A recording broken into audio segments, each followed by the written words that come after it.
Not sure what that is there.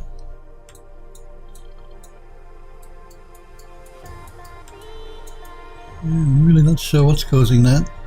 We're never going to see it. If we find when we get the asset into the level that that's causing a problem or noticeable, we'll correct it in Photoshop, but it may be something to do with the UV mapping. It's odd, I've not seen anything like that. I'm talking about the little white spot there. Seems to be in the texture.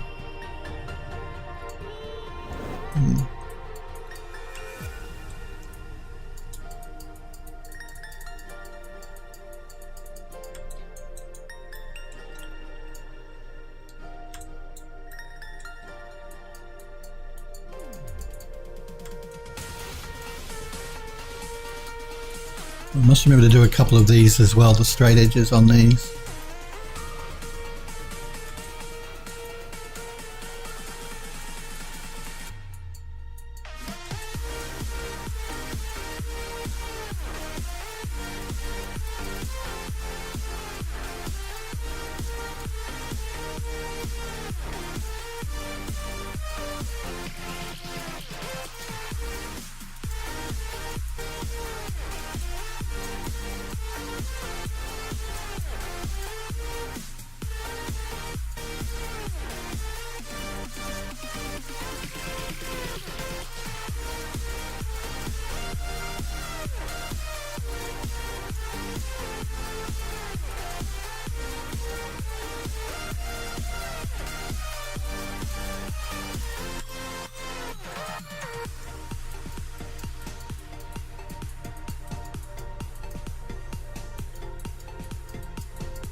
I'm determined we're going to get this done today, this skylight. I want it done today.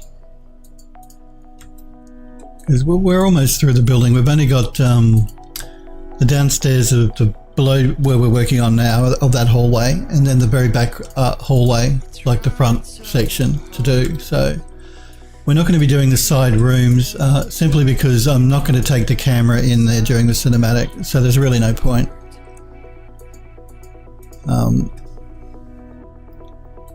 If we were going to take the camera in there, I'd do them. With one exception, what I have done is I have placed paneling in those side rooms. Even though the doors are closed, and like I said, in our cinematic, we're never going to go into that room. Because we're actually using physical glass for the actual windows itself, when we do the cinematic on the outside, we do need to, I did need to have something on the wall so it didn't look really weird.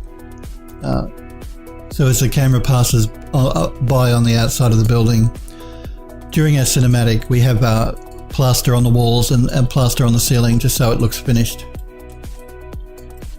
But we won't be placing furniture or anything in there. And I'm not doing the floor either, like the tiles on the floor, because we won't see that as we pass by outside.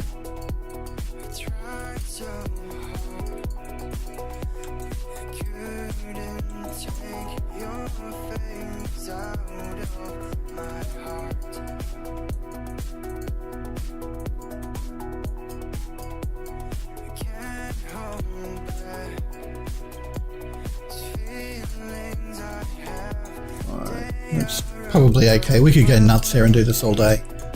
I just wanted a little bit of damage on the edges just to give it a bit of life.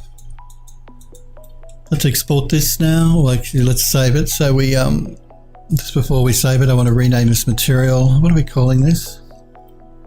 This is called Skylight Base Border. Skylight Base Border text for texture. Okay, now we can save our project.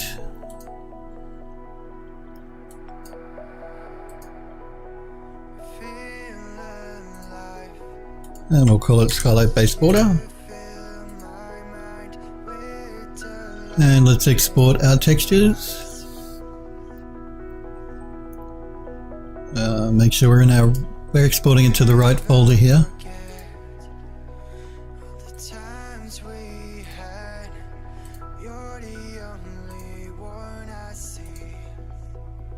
Okay.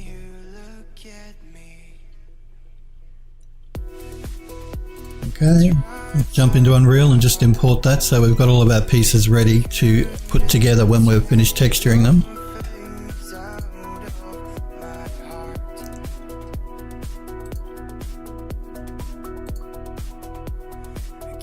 Skylight Base Border, that's all we want. That's all good.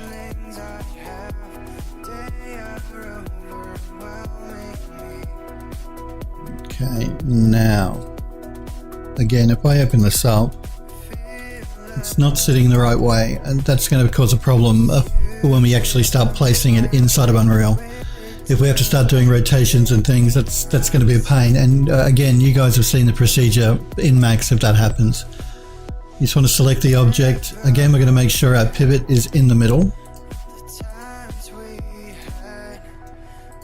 And we're going to throw a reset X form on it. I like to do it 3 times just to be honest, you know, to make sure it sticks. I'm going to collapse my stack. Re-export the model one more time.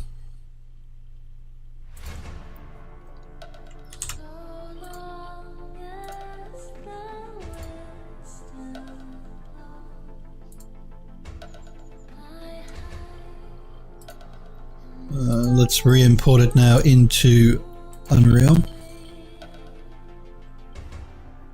And now you see it's sitting the right way. So it's sitting flat, the way it should be. We do have to create a texture for it. I don't know why it didn't bring one in automatically. It's very strange. I didn't assign a texture to it in Max. That's the reason why. That's just using the default color here in Max. There's no texture assigned to it. So when I brought it into Unreal, it didn't bring in the texture, but that's okay. We can create a new material. Where are we? And we're going to call it Skylight Border underscore matte for material. Let's import our textures. So we want the color, the metallic, the normal, and the roughness.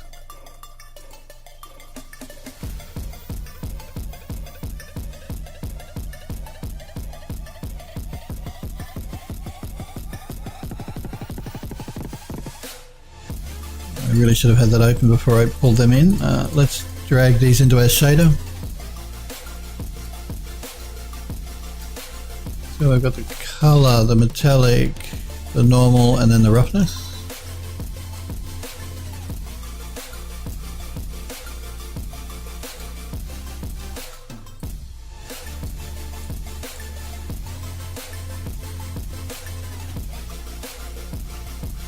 Just wait for the shader to compile. We'll do an apply and then we'll save it.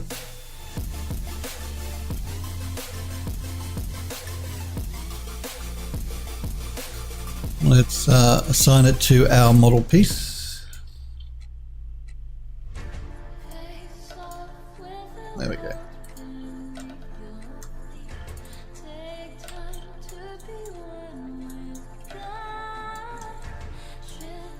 Alright, that's that one done. Let's move on to the next piece in the skylight here. I think what we'll do here is we'll jump up to, now I want to explain the way I'm doing these side pieces as well. Before I do that though, let's get the top section out. So let's select this top roof section. It's called Skybox Base.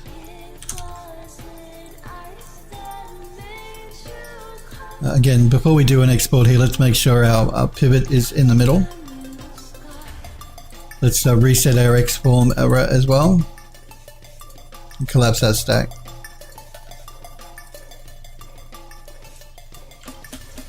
And now we can export it.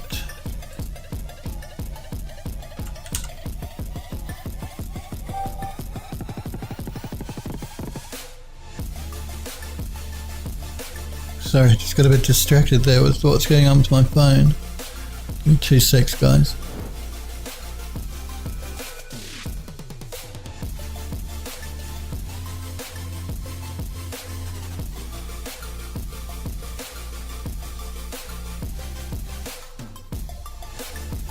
Oh, it's okay, it's just a message from work.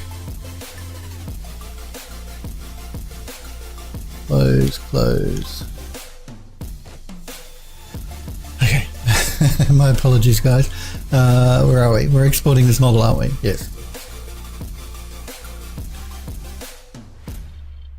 Alright, let's import that. Well, let's create a new project here for Substance Painter. I'm just going to make sure that one is saved.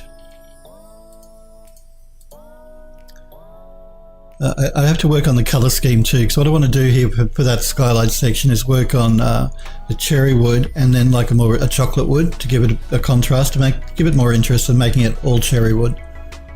But that's okay. This one I think still needs to be cherry wood.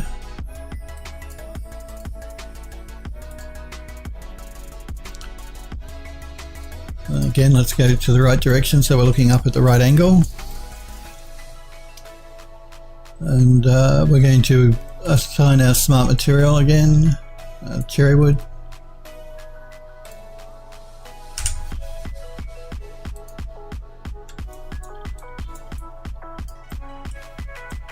And we're going to check our scaling, UV scaling here to make sure it looks correct. It's actually not too bad. Now, I do want to point something out here as well. If we look at the inside here, our wood grain is correct. It's all following the same horizontal pattern here around the outside. But if I look at the back of that here, you see that our wood grain is not following the correct pattern of the wood. It should be horizontal, not vertical. Now, I knew that was going to happen when I actually UV'd the asset up. And I didn't worry about it simply because we're never going to see this side of this asset. All of this is going to be hidden in the top of the roof. We're only ever going to see it from the bottom here. And so I did make sure all of my UVs were following the correct direction for the inside, but didn't worry about the outside simply because, like I said, we're never going to see it. It's hidden in the roof. We only ever see the skylight from this direction. But yeah, and if you have that problem again, that's you have to rotate your UVs if that becomes a problem for you. I have shown that to you guys before though, so I won't go over it in detail. Again, let's just add a little bit more of distressing to this edge.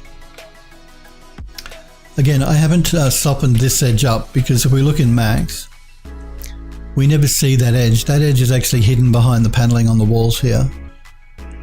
So chamfering the edge up, all it would do is add to the poly count of that asset, and for no reason, because you never see that corner. So I haven't done a chamfer on that. So one of the times where you don't want to chamfer something if it's never seen. Again, though, let's paint our distressing in here.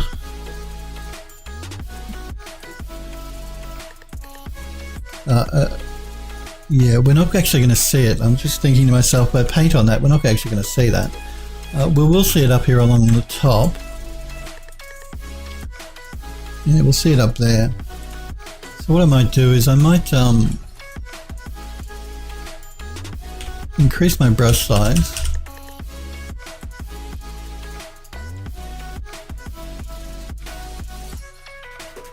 And really just stress large parts up the top here.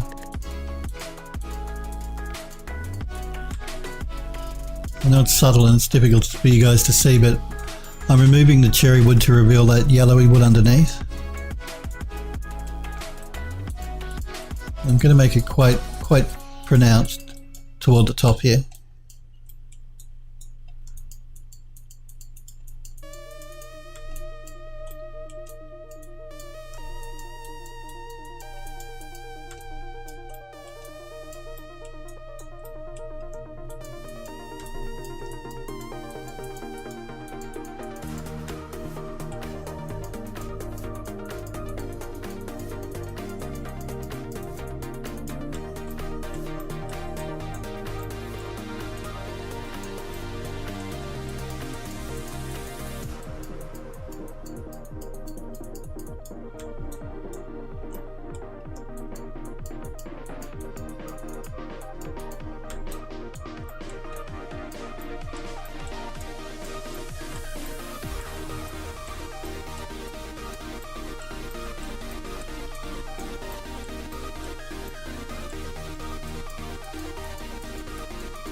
In fact, what I may do as well is I may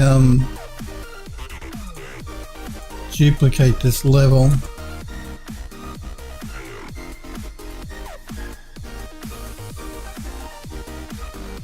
Adjust the color so it's a little bit darker.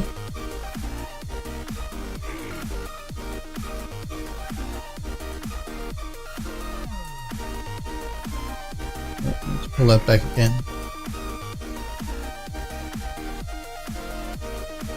Just so we can see more of that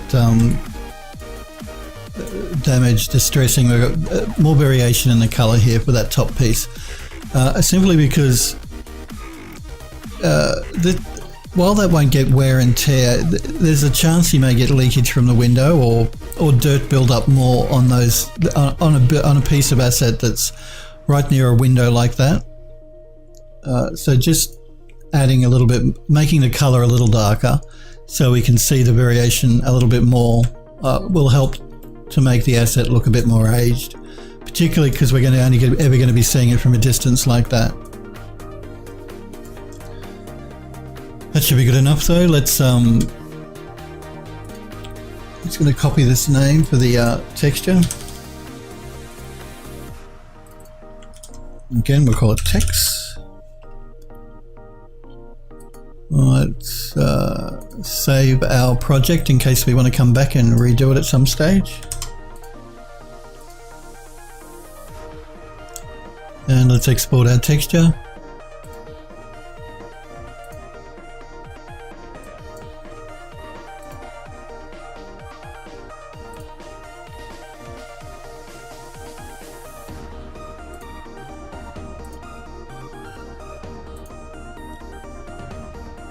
That should be good.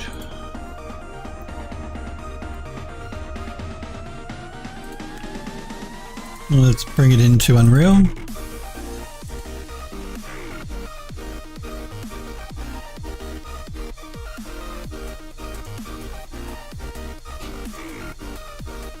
Again, because we did our reset before we imported it this time, it's sitting in the right direction on flat. Again though, let's create a new material.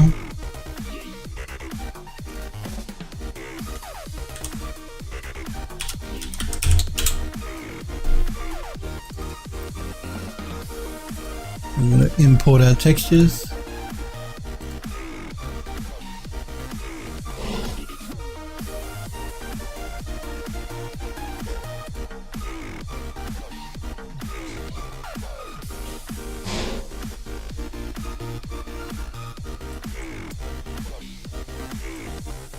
And hook them up to our shader.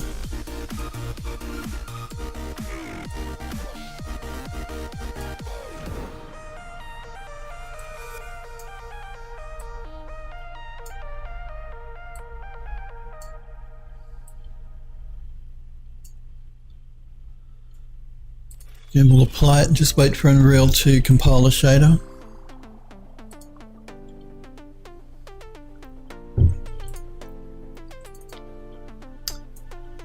drag it in.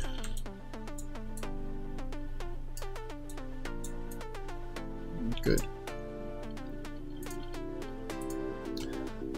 Okay, let's move on to the next piece. In fact, just before we move on to the next piece up here, I'm just going to take a quick break for a couple of minutes, guys. I want to grab a fresh coffee. This one's gone cold. Nothing worse than cold coffee, unless you want an iced coffee, but I don't. So I'm just going to grab a fresh cup of coffee. I'll be back in just a couple of minutes. I'll leave you with my Be Right Back screen, and yeah, I'll see you in just a couple of minutes, guys. Okay. I've got my fresh hot coffee, so I'm good. It's the only thing that keeps me going, you guys know that. I do like coffee. Alright, what were we doing? Oh, that's right, we're doing a window. Let's do this border section around the top. Making sure my mic is not muted. Again, let's make sure our pivot is in the middle. And do a reset on the X-form. Collapse our stack. Now the reset X-form and everything, I use Max for my 3D program. I'm not saying it's the best program, it's just what I've been using for more than going on 15 years now, I guess, probably. Gee, I feel really old. But Blender is a great 3D program. It's completely free. You don't have to spend money to do 3D. You can use Blender, download it for free and use it. It's a great 3D. All 3D software now is great. They're all pretty much the same. And just personal preference as to which one you want to use and if you want to spend any money on it. So download and use Blender, guys, if you want to get into playing around with 3D. It's completely free and it's excellent software. Again, I use Max because I use Max at the studio to do my work, and it's what I've always used. So it was what I was actually trained on when I went to uni as well. So I'm used to it. That's the only reason I use it. I like the software. It's good software, don't get me wrong. It has its problems. And actually there's an update to Max as well. Any of you guys that do use 3D Studio Max, Autodesk released update 2, which is like a patch for it about a week ago. So make sure you always download and install the latest patches for 3D Studio Max if you're a Max user. It fixes a lot of problems that may have crept in from the initial release of the program. It sometimes creates a few more problems. I haven't noticed anything yet that's major problems from the update, so it seems to be good. So make sure you install update 2 if you're a Max user. Do remember too though, if you're a student, you can download and use Max for free from Autodesk with a student license, which I think is a 3-year license to use the software. For absolutely nothing. So if you're a student or a teacher and you want to use Max, you don't have to pay for it. You can Autodesk have a student license you can use. It's fully functional, no restrictions, exactly the same as the retail release of Max, and it's free. So for students. But like I said, use Blender if you're not a student and you don't want to spend any money, because Blender is great as well. And of course, remember, Unreal is completely free to use too, the UE4 engine from Epic Games. You can download and install that and use it completely free for your portfolio. If you want to make something for your portfolio, they'll only take commissions if you start selling your work using the UE4 engine, then you have to pay Epic a percentage of sales. So, but if you're not planning on selling your work, you never have to pay Epic a cent. So it's a great deal. You can't get better than free, like I've been saying, guys. Let's export our skylight border here.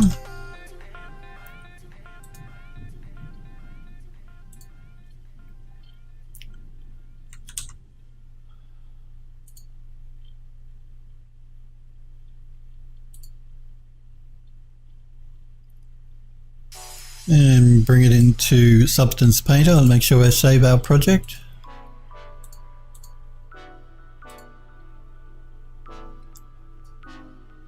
Skylight border, that's the one we want. And now this one I have softened the edges on, because we do see the edges through the glass.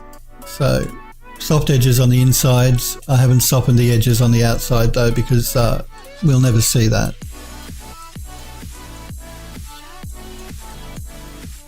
Again, let's load up our smart material.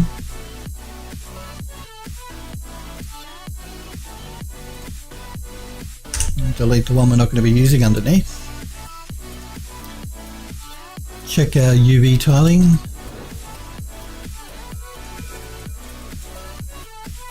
It's not too bad. Again, let's look at it from the angle we're going to see it when it's actually placed in the building. And I think for this one,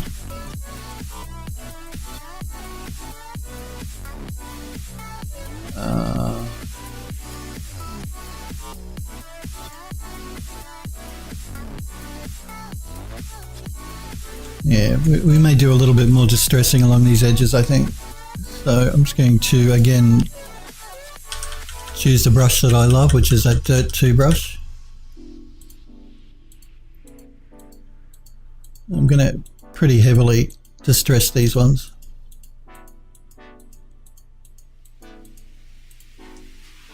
And I'm also, once I've finished distressing these edges, I'm going to change the color, make it a little darker as well.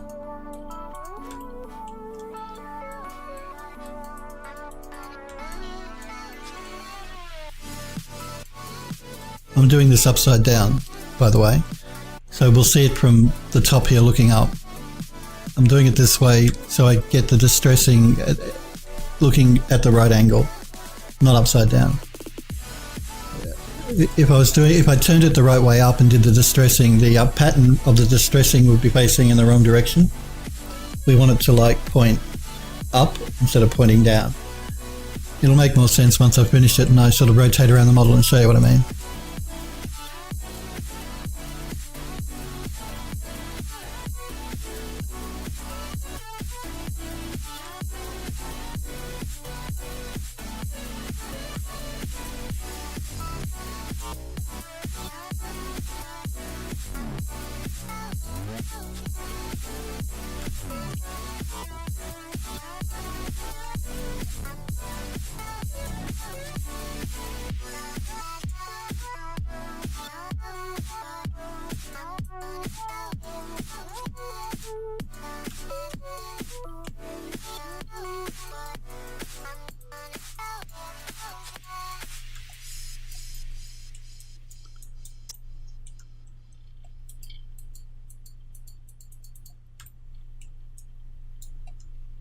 Again, I'm doing this really quickly. You probably, if you're doing this with a portfolio piece, you may want to take a bit more time. But then the asset is way up in the air. People are never going to get really close to it, so.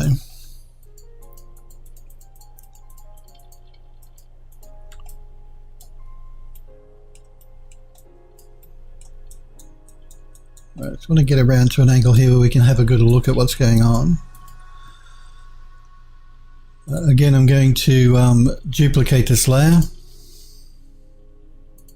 and just darken up the wood a bit.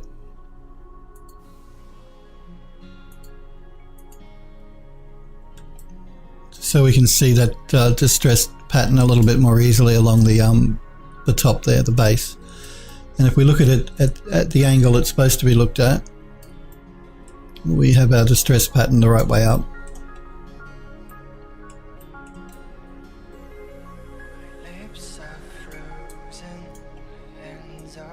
All right, let's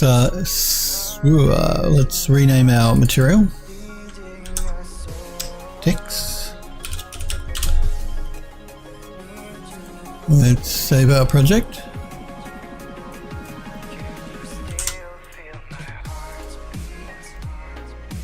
And let's export our texture.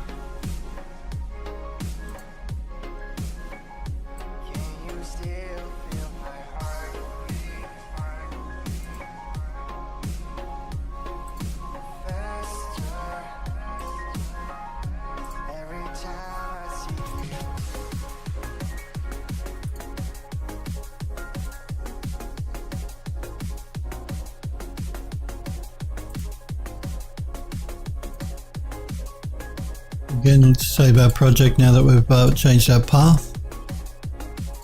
And we can jump into Unreal and import our object.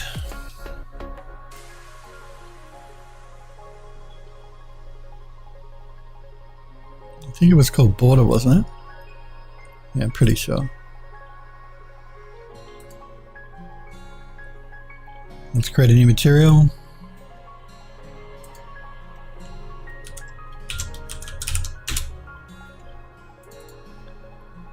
Import our exported textures.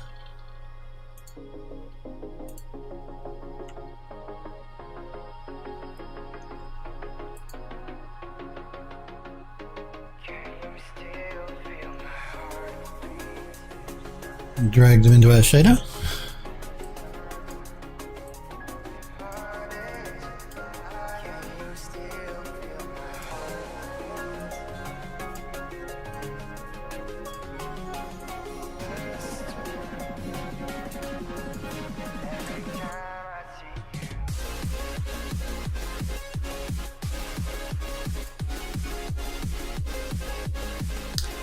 Apply and save.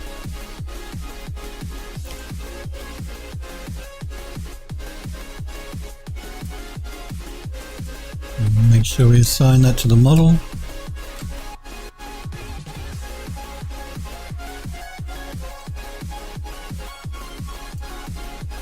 Save that.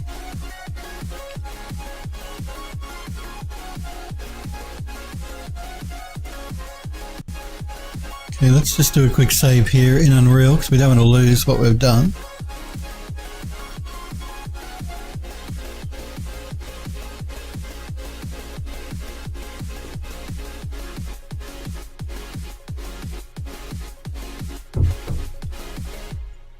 Back into Max. Let's do the actual wooden frame now itself. Now you'll notice here that this is a group.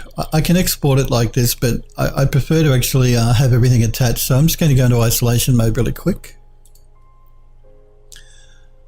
Copy that name and ungroup it.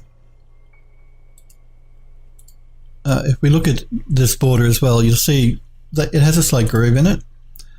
And that's the part where the actual window glass will sit. It'll sit within that groove in the roof. Let's sort of zoom in here. You can see the shape of the border of the wooden panel piece. So the actual glass will sit between that groove. All we need to do is, do I need to attach them together?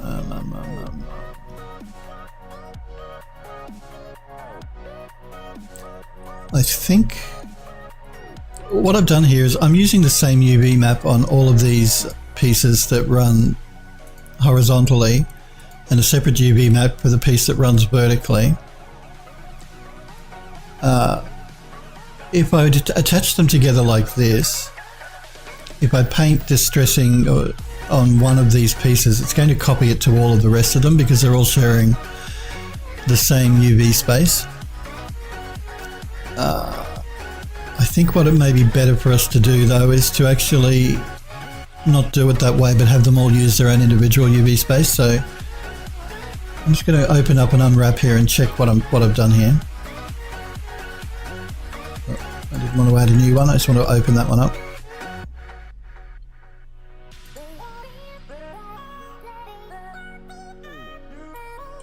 Okay, we do have a lot of unused UV space here, so we could probably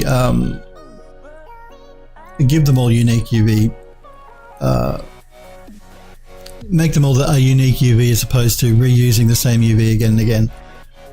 So what I'm going to do is do an edit poly.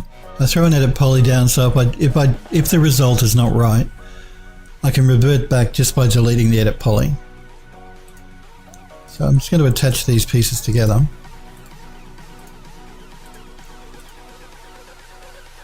Now I'm going to throw down another unwrap UVW.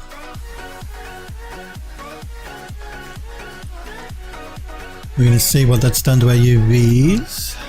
I think they're all overlaying on a top. Actually, I think they're all sharing the same small part of the UV space. Now, we can leave it like that. Like I said though, that means that any painting or distressing I do along this piece is going to be copied on all the other pieces. Now that may be a good thing, or it may be a bad thing, depending on the look you're going for in the with the asset. You know, it's no big deal for us to come back in and change the UVs. let's leave them all on top of each other, so they're all the UVs are laying on top of each other for each of the different pieces. Okay, let's take it into Substance Painter and see what happens when we do it this way.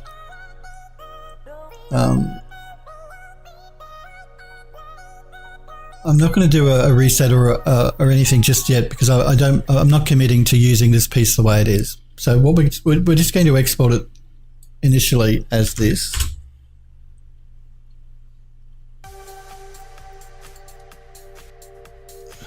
Come on, don't do that. There we go. No. Starlyte.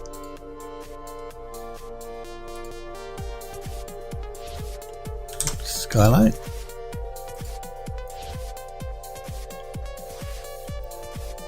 Okay.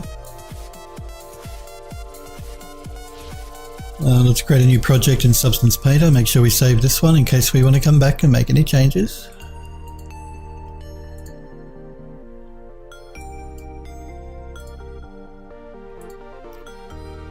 So remember, this piece at the moment, all of the UVs for all of the different pieces are overlaying on top of each other. They're not in their own unique UV space, they're all on top of each other, or one another. Let's add a smart material.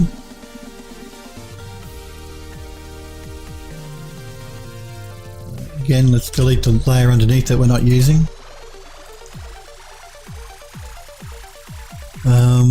Let's check our UV tiling. I think they may be tiled a bit too much.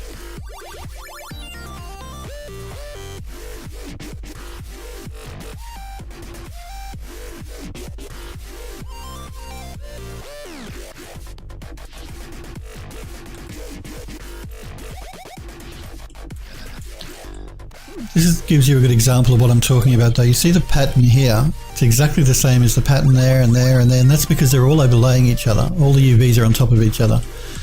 So we've got the same pattern happening on all of our pieces of geometry. Like I said, that may not be a bad thing if we can sort of hide it.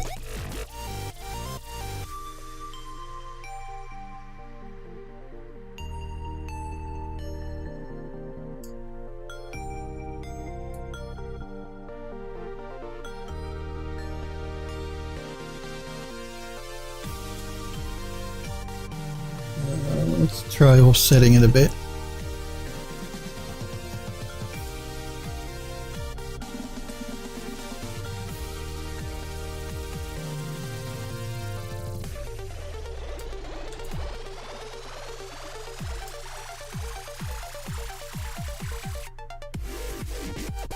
And the other thing that will happen though with it, like with the UVs overlapping, if I was to paint some distressing on this, so let's jump back in here and let's distress one of these edges.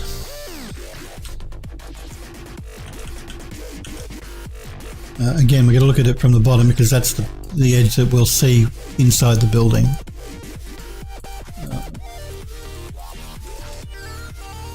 You see that's creating exactly the same distressing on all of our edges here now, on all of our pieces of geometry.